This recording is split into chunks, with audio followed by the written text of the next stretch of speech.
Hi friends, welcome back to my channel. இன்றைக்கி ரெசிபியில் நம்ம என்ன பார்க்க போகிறோன்னா, ரொம்பவுமே டேஸ்ட் அண்ட் கிறிஸ்பியான இன்ஸ்டண்ட்டாக செய்யக்கூடிய ஓமப்பொரி மிக்சர் எப்படி செய்கிறதுன்னு பார்க்கலாம்.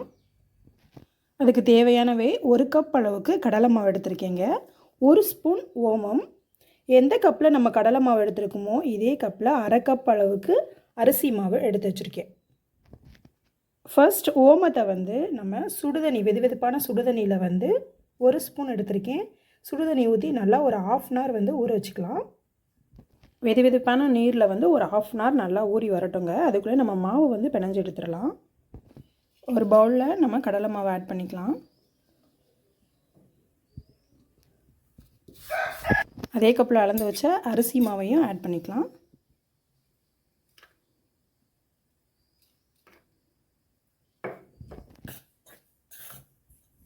ஒரு ஸ்பூன் சால்ட் ஆட் பண்ணிக்கலாம்.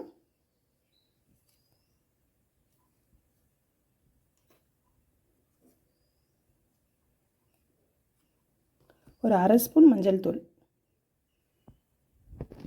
ஆல்ரெடி ஊற வச்ச ஓம வாட்டர் ஃபில்டர் பண்ணி நம்ம ஆட் பண்ணிக்கலாம்.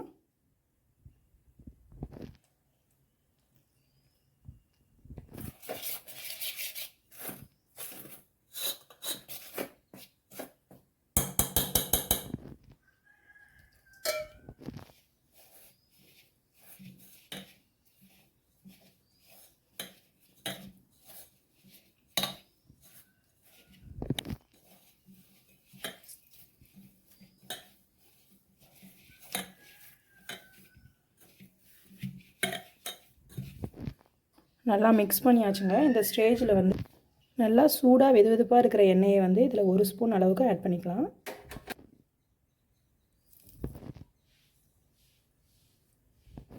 மாவு ரெடி ஆகிடுச்சுங்க. பாருங்கள், இந்த ஸ்டேஜில் நீங்கள் நல்லா பிணைஞ்சு எடுத்துக்கிறங்க.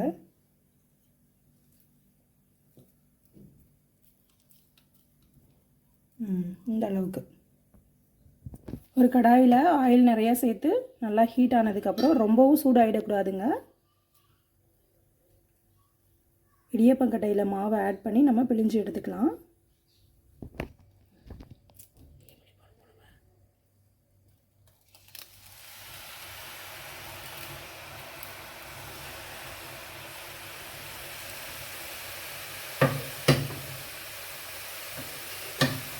ஆயில் ரொம்பவும் ஹீட் ஆகிடக்கூடாதுங்க.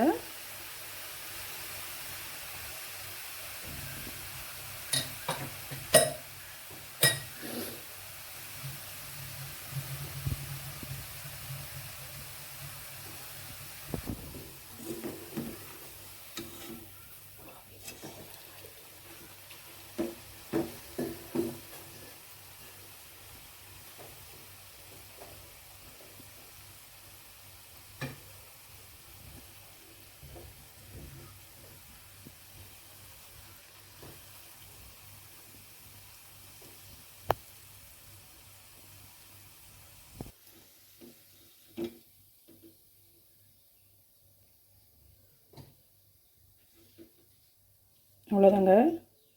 இந்த ஸ்டேஜில் நம்ம எடுத்துடலாம். இன்னொரு பவுலுக்கு ட்ரான்ஸ்ஃபர் பண்ணிடலாம்.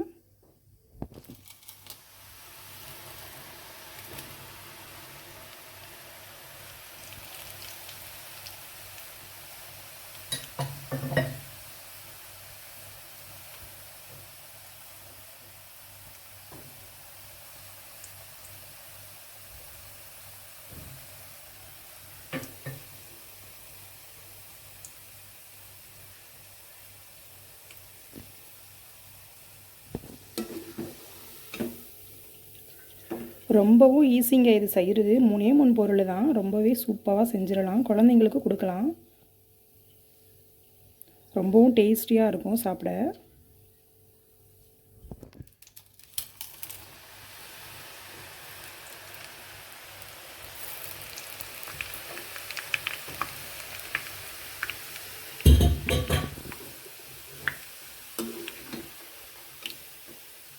இதுக்கு வேகிறதுக்கு ரொம்பலாம் டைம் எடுக்காதுங்க. ஒரு 2 மினிட்ஸ் தான், டக்குன்னு குக் ஆகிடும். பிகினர்ஸ் கூட இதை ரொம்பவும் ஈஸியாக செய்யலாம்.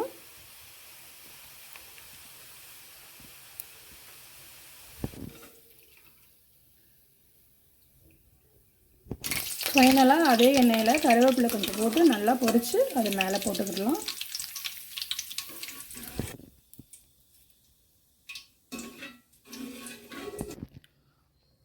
அவ்வளோதாங்க, ரொம்பவே சூப்பராக ஓமப்பொரி மிக்சர் வந்து வீட்டிலையே ஒரு 10 நிமிஷத்தில் ரெடி ஆகிடுச்சு. ரொம்பவும் கிறிஸ்பியாக இருக்கும்.